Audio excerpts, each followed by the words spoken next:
How you doing, YouTube? Matt, Massive Beer Reviews, back with yet another review. A little bit of side-by-side barley wine. Hopeful goodness. In the form of Barreled Souls.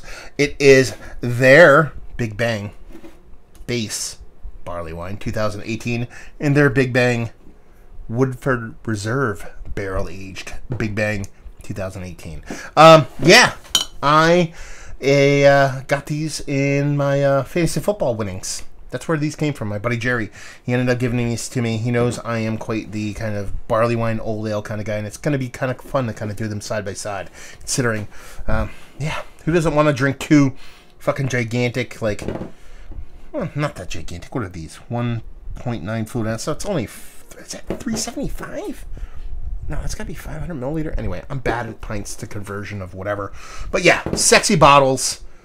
Base beer, whiskey beer, what are you going to do? Barreled Souls have done a couple of their beers. Visited a brewery before.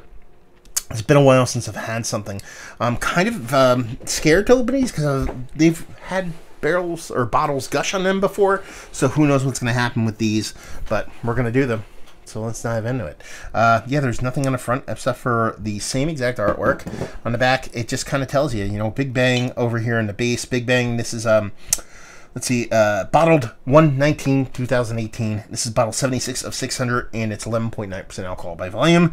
This is Big Bang Woodford Reserve over here. It was barreled for just under 1 year. It's 11 months and 25 days. 2.8. It was put into a bottle, and it is bottle 210 of 600, 13.2. So it gained 1.3%. alcohol by volume. It's a different, it has to be a different batch of beer because this is the base barley wine. This is bottled 119. This is a barrel-aged version that's been a year in a bottle, and it is 2/8/2018, so it has to be a different batch. Same beer, different batch. Anyway, but the labels are super cool. I mean, I don't even know what that is. You know, it says Big Bang. You would assume it has something to do with space, but we're going to open these suckers, see what they got. So, gold foil, because we're fancy. Double gold foil. Look at that. Double gold foil. Rules the world. What are we going to do here? Let's grab this big old sucker here. Give this a pop. See what she has. That's definitely not gushing, so that's a good sign on that one. Let's kind of just dig on this wax over here. Ooh. Look at that. She's going to come off real easy. This is actually a pretty nice wax. Very Maker's Mark like wax on that one. So, let's see what we have going on here. Well, that one gave a little bit of a hiss. Not too bad. I have a friend of mine, Steve. You've heard him on the podcast before.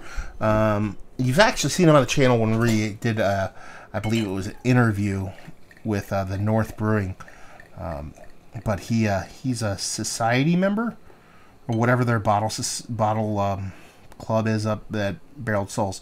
So, not that I've had a ton of their beers, but I've had access to information, I guess you would say, about a lot of their beers, and I know they had an issue with gushing in a bunch of their beers. It could have been over a year ago, so I could be just talking porky pies at this point. Now, what do we have? Much higher head on this one. This beer comes off a bit darker. I mean, the head, I don't think it's my craptastic pours are the cause of this. I think that's just how the beer is. You even look at the bottle here. It's kind of more agitated inside. You probably can't see these kind of big bubbles. Can you see them in there from the side? I don't know.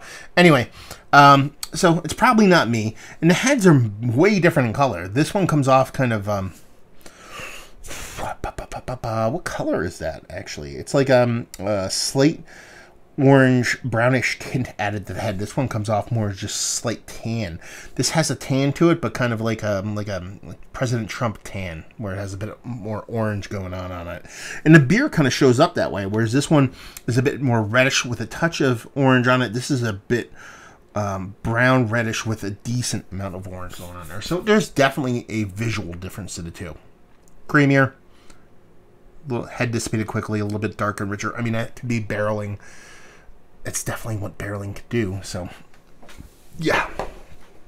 Give that a whirl. Give this a whirl. See what she does. Yeah. Looking the part so far. Let's get a nose.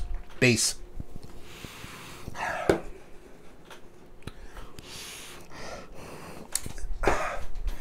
said American barley wine. You know, it's not too aggressive hop forward. It's giving you big, huge caramel in there. It just gives you a touch of toffee, mostly big, rich caramel, but there's a nice spicy component to it. It does, in combination with that caramel and that spiciness, kind of make you think more like a molasses kind of spiciness, but it's definitely a hop in there. But it's not super aggressive. This is not like stone level bitterness when it comes to their barley wines, or Sierra Nevada even. This is just a nice, rich kind of caramel, sugar daddy laden kind of barley wine with a nice spicy component to it. Let's get the barrel aged version going. Ooh. Oh yeah, the barrel is definitely present in there. You just get a huge kind of pop of that whiskey in there, that Woodford Reserve barrel really coming through. It's rich and sticky and icky in a really nice kind of candy kind of way. You don't get a huge booze component off it. Sure, it has a little bit of heat to it, but at the same time, it's more richness, more robust. The beer's still there though, and it's coming off way more figgy datey, toffee-like, verging slowly into that kind of plummy raisin portion of the show, but it's quite nice. Infinitely different pair going on here. That's a good thing. Let's dive in.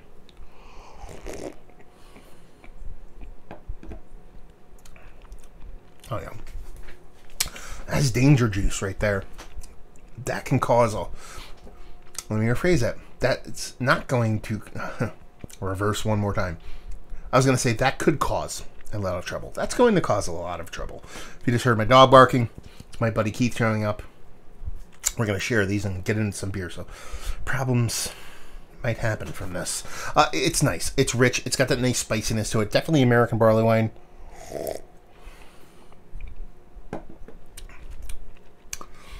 And I like the way the hop plays on it.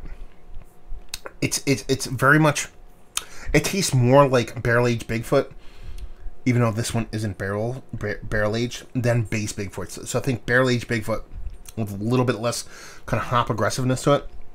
Rich caramels, rich spiciness, a little bit of red fruitiness kind of floating around in there. But the way the hop plays is quite nice. It's giving me a little bit of kind of stinging and hoppiness on there, but that beer is big and sweet enough to kind of temper all that and kind of just make it super drinkable. It is a little bit thin, even for, you know, it's not a stout, but barley wines should have at least a decent amount of heft to it. It does come off a bit thin, but that, again, that lends itself to being this kind of scary, kind of danger juice portion of the show. Let's get this barreled version. Cheers.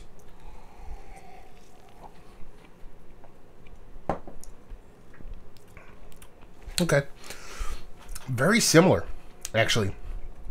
This tastes like a very much an aged version of this. How big this barrel came off in the nose doesn't match how it comes off in the taste. It's still there. You get that Woodford Reserve coming through, nice rich booziness, and it adds a little bit of whiskey kind of characteristic to it. But the beer itself comes off way richer, way more of that toffee, figgy, datey, older, richer, sugar daddy, plummy, raisiny thing that I was talking about. It definitely comes off here. The mouthfeel actually is a bit creamy, has a bit more density to it. Not going to be confused with being thick, but way more pleasant than this one over here. Could be a batch variation, could be time, could be both, but quite nice. Here's the thing though, I like this one, and this one probably wins for me. Who would have fucking thunk it? This guy like an aged beer? Fuck. But this isn't that far off. I like them both for what they are, and it's probably one of the more funner, you heard me right, funner side-by-sides that I've done in a while. Because, you know, you're talking about big barley wines like this. Again, they're batch variances and all that kind of stuff, but rarely do you get to do the side-by-side of the base and some kind of variant of it, and it's always fun to do that. More times than not, there's a distinct winner, at least for me. You know, a lot of times I've done kind of side-by-sides with like other half stouts and stuff like that, to where I'll do 1, 2, or even 3, or 2, 3, or 4, I should say, side-by-sides. And, you know, I'll be like, this one's really, I like this one the best, but this one has this going for it, and this one has this going for it. This is almost, I mean, again, like I said, this one would be a winner for me, but it's not as far as you'd think, and they both have their very cool, redeeming qualities to it. This one being a bit fresher, being an American barley wine, it kind of works in that way. Even though, you know, I'm the biggest American barley wine fan in the world, I like the way the hops are used, and I really like the bit of sharpness to this. More times than not in barley wines, I want that sanded edge, that roundness. Not getting it here, but it works for this beer. This one, you are getting a bit more roundedness to it, and the barrel adds a nice character to it, and the time adds a nice kind of richness to it. But at the same time, they both have their both redeeming qualities. I think the brass tacks is, you know, Barreled Souls makes fucking hella barley wine. You know, this is pretty good stuff. Tasty, bit sharper, bolder, hops coming through over here. Like I said, a bit more kind of that rich toffee, caramel, datey, figgy, raisinetty, plummy, sugar daddy vibes over here. Barrel shows, but doesn't overpower. This actually comes off like a subtly, slightly barrel-aged beer, even though it doesn't have the barrel involved. You know who wins here? This guy. So let's talk about it. Are these some of the better barley wines, barrel-aged or otherwise, Yeah, especially from the American barley wine front. I don't get a ton of American barley wines that really do it for me. But these are up there. These are kind of some of the better ones I've had. This kind of is dipping into that, you know, a hair of the dog kind of American barley wine front that really kind of does me proper. And that's kind of big praise, at least from me, if you take my word for anything.